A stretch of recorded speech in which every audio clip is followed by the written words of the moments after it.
Now, welcome back to the Prospect Hub, where we talk about Mets prospects, and now we're up to, according to Amazing Avenues, their 21st best prospect, and this is Jacob Reimer, and here's the headline. But before we get into this video, please, of course, subscribe, and if you've been a subscriber for a while, please, of course, become a member of the channel. I'm trying to get a new computer for this channel, and for all the channels that I have in the baseball realm, and if you do that, then it's a great way to support the channel, and of course, it's get a new computer, better sound, the whole 9 yards. So, top 25 Mets prospects for 2025.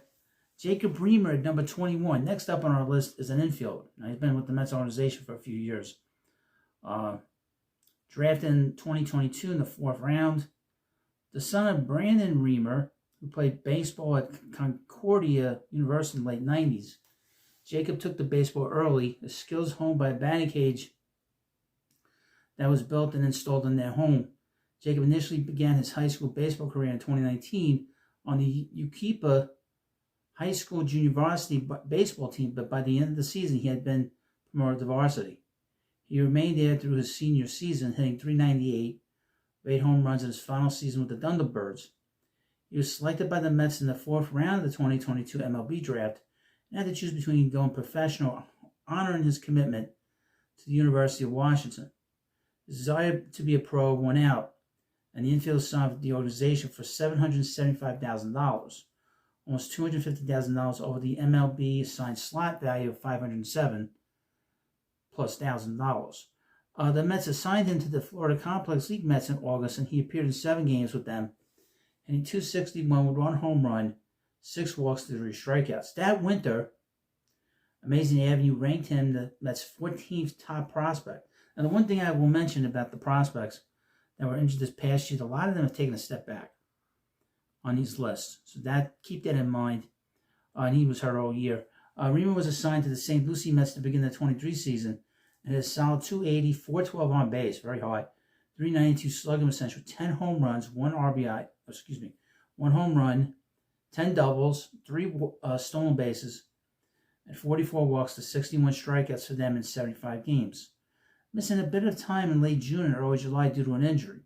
At the beginning of August, the 19-year-old was promoted to the Brooklyn Cyclones and finished the rest of the season in Coney Island, hitting .203 in 25 games. Now ranked the Mets' 9th prospect coming into the 24 season, Reimer pulled his hamstring in March during spring training. Estimated to return to the field in June, his recovery took a little longer than expected. He returned to the field in early July and finished his rehab at the end of the month. Ultimately, he only appeared in 14 games for the Cyclones. His time there delayed by the injury and interrupted at the end of August by another trip to the injured list. All in all, he went 9 for 46 in those games, in 14 games with 3 doubles, 8 walks, and 7 strikeouts. The Mets sent him to the Arizona Fall League, and not only did he get a few more reps with the bat to get some of the rust off, but he also started learning a little left field. He appeared in 17 games for the Scottsdale Scorpions and went 11 for 53 with 1 triple, 2 home runs, 1 stolen base, 15 walks, and 13 strikeouts.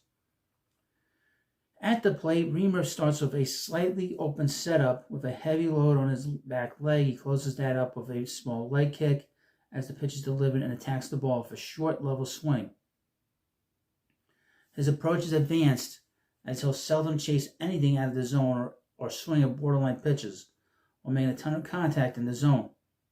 His 91% Z contact percentage was one of the highest in the Florida State League in 2023. If anything, it can be said that he is too passive and could stand to swing a few more borderline pitches and let his bat do a bit more work.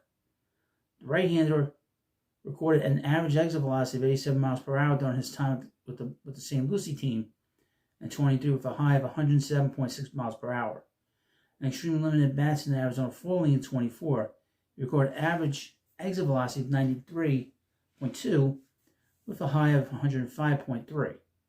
Reimer has solid raw power, but one of his biggest issues as a professional has been efficiently tapping into it.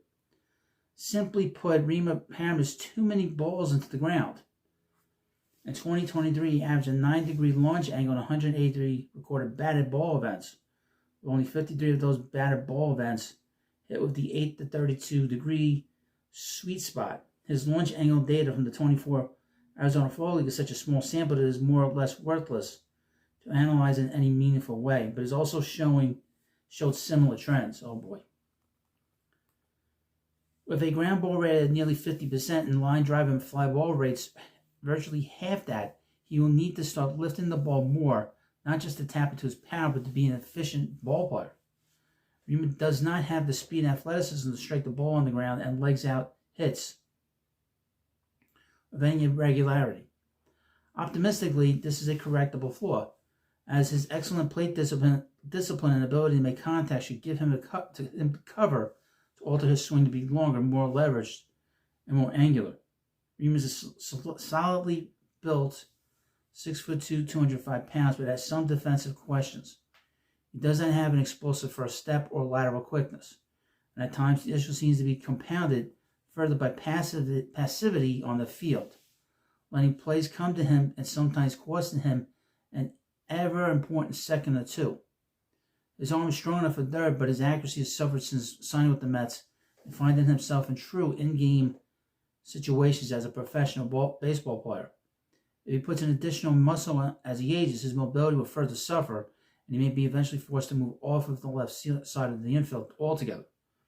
The Mets have experimented with him in the outfield during the Arizona Fall League, but he saw far too little playing time there to begin drawing any conclusions. So this is a project. That's how it comes across to me. They did draft him very high 3 years ago, and this is the Billy Epler regime. It is very difficult for me to analyze this draft because there's been a lot of injuries to this draft to a few players, and a lot of them are very young. He's a very young player still. He's gonna be 21 years old in another month, so he's still very young and very raw, and needs work. He's gonna be, I would think, probably back in St. Lucie this year. Missing the whole entire season for a young player, it just kills you. And but we'll see. He has talent, but obviously he has to work. He has a lot of work ahead of him. But thank you for watching this video. Of course, please subscribe to the Prospect Hut, and I'll see you later.